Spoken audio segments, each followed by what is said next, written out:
Good morning. If you think America's two-party system is dysfunctional, I think you're in the right place. Welcome to Coffee with Art. Every weekday morning I try to do a little video that hopefully will help stimulate conversation, because I definitely feel a conversation between two, or a discussion among more than two, is really important, and I've always valued good discussion, but it's almost been destroyed by the two-party divide in this country.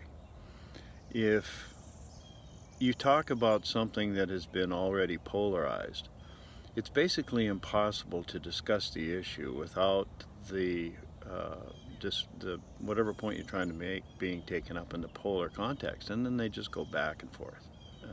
I'm sick of it. So my approach is, first of all, I don't have any money, and this is cheap. Is to be as direct and honest as I can be, and an alternative to the political process that's gone nuts, and try to get people to discuss alternatives. That's really what it's all about. It has to start with that discussion, or that conversation between two. And this is my book. Excuse me, Political Cocaine. I wish I knew how to, well, whatever. It's a good book. I think you'll enjoy it. And Political Cocaine, How America Got Hooked on the Two-Party System and How to Intervene. You know, it really is a bizarre story, because the colonists did not want political parties, made no provision for them in the Constitution intentionally, and yet now they control all phases of American government. It's like we've been invaded from within, and people don't realize it. But I'm encouraging people to think on their own, read the Constitution, see that there's no provision for them. Read Washington and Adams and their admonitions against the formation of political parties. This is in the third presidential term, is what I was trying to somehow get out there. But it is in need of reform. Our form of government is a unique hybrid. It's a democracy, but it's also a republic, because the founders had some serious misgivings about mob rule or demagogues. And that's why it's a republic instead of just a democracy, but it's a democratic republic. And so what the founders hoped is that we would use the process of amending and make it work better as time went on. Well, we've accomplished some things, but right now the divide in this country has just become ridiculous.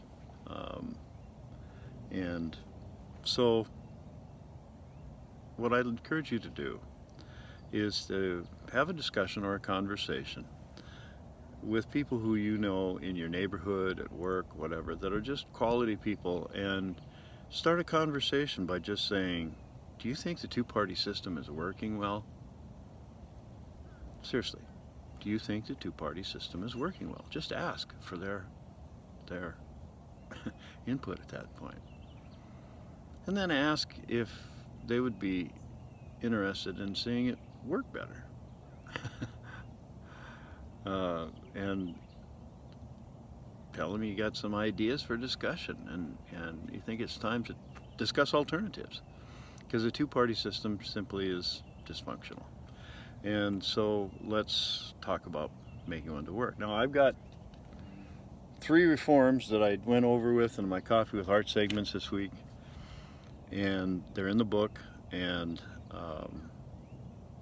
I really believe that if there's any possibility at all that these 3 reforms could be passed, that America could be renewed, the belief in the dream that was called, and I still hope is called, America, can go forward. But the two-party thing is tearing us apart. A nation divided cannot stand. A house divided cannot stand. So let's start from the bottom up. See, that's the problem, is we've been governed from the top by professional politicians, and that isn't the way it was intended. So if that's going, there's only one way that can change, and that's for the people to take it back. And that's what I'd like you to discuss. Let's take back our government from the political parties. I love being here in front of these trees and this road because I don't know what the journey's going to be. But I do know that on my journey, I'm going to do what I can to save America from the two-party divide. And when I have an opportunity, I'm going to ask people's opinion and start a discussion. I hope you'll consider doing the same. And at some point, when enough people have discussed and thought about it and decided for themselves, then I think action would be appropriate. I hope you have a wonderful day today. You know, every day is a gift. That's why they call it the present. And I hope you can share your present with somebody special today. Have a wonderful day and have a good discussion.